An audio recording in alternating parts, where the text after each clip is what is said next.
तो lumpy skin disease LSD इस बार राजस्थान और गुजरात में सर्वाधिक जो गोधन हैं वो LSD की इस महामारी की चपेट में आए हैं। तो इस वीडियो के माध्यम से इसका एक देसी नुस्खा आप तक पहुंचाने का प्रयास जो कि काफ़ी कारगर है। तो फिटकरी, आप लाल जो फिटकरी है, फिटकरी जिसे अंग्रेज़ी में एलम भी कहते हैं, लाल फिटकरी तकरीबन आधा किलो के आसपास ले लें। और सफ़ेद जो फिटकरी होती है आप उसका भी प्रयोग कर सकते हैं, लेकिन अगर लाल फिटकरी लेते हैं तो उसमें आपको परिणाम और भी अच्छे देखने को मिलेंगे। एक सफ़ेद फिटकरी साबुन की बट्टी की तरह इस तरह भी आती है, हालांकि जो नॉर्मल सफ़ेद फिटकरी है वो ज़्यादा ठीक है, आपको सस्ती भी मिलेगी। तो तकरीबन ये 50-60 रुपए की आधा किलो फिटकरी आपको आएगी और उसको आप तकरीबन 20 लीटर 25 लीटर पानी में घोल लें। तो इस तरह से ये जो बाल्टी है ये तकरीबन 20 लीटर की बाल्टी है और इसमें ये आधा किलो जो फिटकरी है उसको इस पानी में घोलेंगे। आप इसको पीस भी सकते हैं, पीस करके घोलने में आपको ज़्यादा आसानी रहेगी, अन्यथा इसमें आपका परिश्रम जो है वो थोड़ा सा ज़्यादा होगा। ये देखें, अच्छी तरह से घोल लेने के बाद जो फिटकरी का पानी है कुछ इस तरह से दिखने लगेगा। तो फिटकरी जो है ये जब हम मनुष्य भी या हम आधुनिक मानव भी जब दाढ़ी बनाते हैं तब उस समय जो कट लगता है तो उस समय भी आप देखें कि फिटकरी का प्रयोग किया जाता है। तो फिटकरी जो है वो घाव को हील करने में, ठीक करने में, घाव को भरने में काफ़ी कारगर है। ब्लड को उसी समय क्लॉट करती है, उसी समय जो खून का जो है वो थक्का ये बनाती है। तो इस तरह से आप फिटकरी का भरपूर प्रयोग करें। गोपालन जब आप करते हैं तो फिटकरी आपको काफ़ी जगह, जब सेप्टिसीमिया जहर का प्रभाव गाय के ब्लड में आ जाता है उस समय भी गुड़ के साथ 3 ग्राम तवे पर भूंद करके अगर उसको देते हैं तो सेप्टिसीमिया का जो प्रकोप है वो भी कम देखने को मिलता है। जब जेर रह जाती है और जो जहर उस जेर का उसके अंदर बनता है उसे सेप्टिसीमिया, और भी सेप्टिसीमिया कई प्रकार का है। तो ये देखें, यहाँ पर 100 नंबर जो गौ माता है यदुवंशी गौशाला की, उसको स्नान करवा करके किस तरह से आपको फिटकरी के पानी से उसको पूरी तरह से धोना है, स्नान करवाना है, वो दिखाने का प्रयास है। हालांकि कोई भी यहाँ पर जो गाय है वो प्रभावित नहीं है, लेकिन ये जो नुस्खा है ये काफ़ी कारगर है।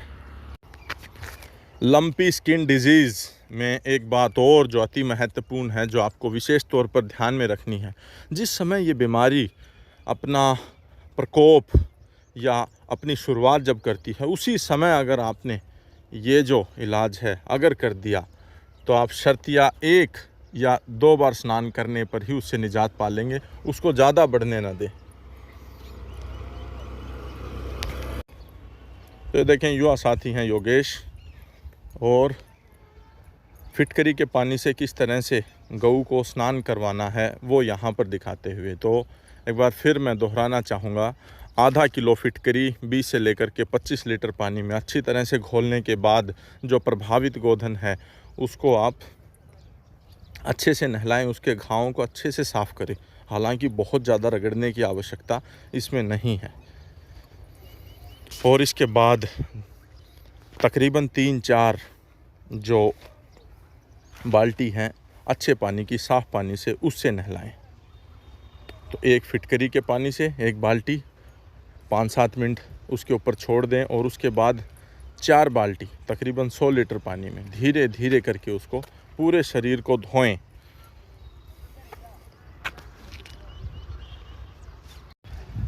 तो अच्छी तरह धोने के बाद दूसरी खुराक जो आपको उसको गाय को, प्रभावित गोधन को LSD वाली या जिसके चमड़ी पर इस तरह के फफोले हो जाते हैं उसको खिलाना है। आधा किलो आप बाजरी लें, देसी बाजरी, और उसको दरदरा जो है वो आटा कर लें, उसका पीस करके, और दरदरा आटा, बहुत ज़्यादा बारीक ना पीसें तो बहुत ज़्यादा मोटा भी ना पीसें, दरदरा आटा उसका करके तैयार करें।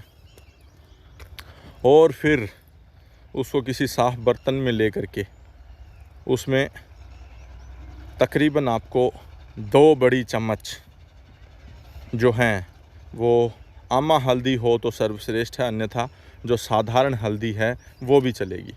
तो 2 बड़ी चम्मच उसमें हल्दी जो है उस बाजरी के आटे में आप मिलाएं, और हल्दी के बाद ये देखें यहाँ पर बाजरी का जो आटा है और ये जो हल्दी है, ये वीडियो पूरा बना करके और पूरा इस चीज़ को दिखा करके इसीलिए प्रयास है ताकि आपके लिए ज़्यादा से ज़्यादा सुगमता रहे।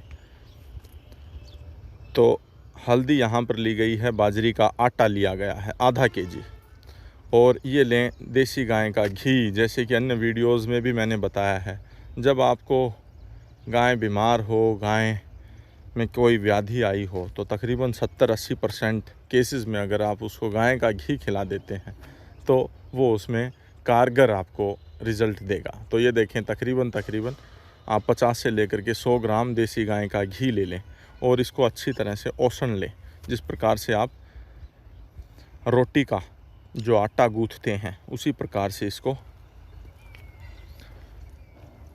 गूँथ करके और इसके जो हैं पेड़े तैयार कर लें। थोड़ा सा पानी अगर आप इसमें प्रयोग करना चाहें तो किसी प्रकार की कोई आपत्ति नहीं है।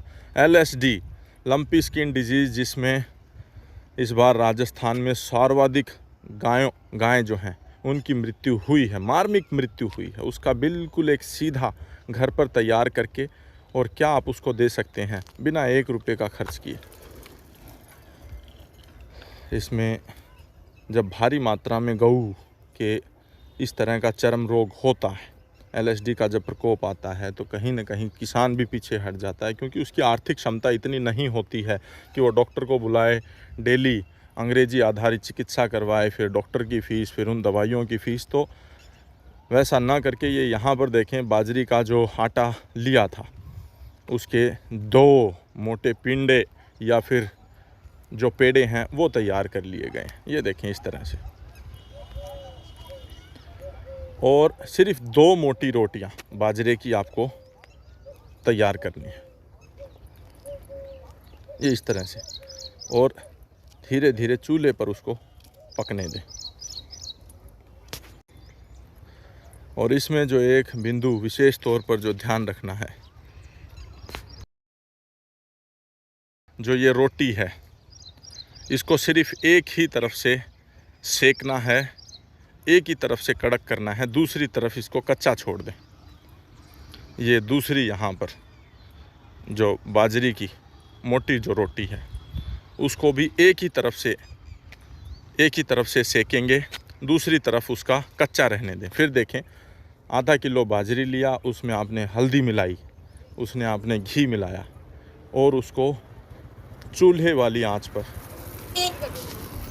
सेकना है, और फिर उसको एक तरफ से सेकने के बाद एक तरफ से ऐसे ही छोड़ दें। फिर जो प्रभावित जो गऊ है उसको आप खिलाएं, जो रोटी है आधी आधी करके। तो यहाँ पर 100 नंबर जो गऊ है, मैं फिर कहना चाहूँगा ये डेमोन्स्ट्रेशन पर्पज़ के लिए वीडियो बनाई गई है यहाँ पर, क्योंकि हमारे पास कोई प्रभावित गऊ नहीं थी जो कि इस बीमारी से ग्रसित थी, इसलिए अन्य जो गऊ है उसको नहला करके फिटकरी के पानी से और ये बाजरी की रोटी खिला करके दिखाया गया है। इसमें हमें जो परिणाम है ये सिर्फ एक खुराक में और आपको लाजवाब परिणाम देखने को मिलेंगे।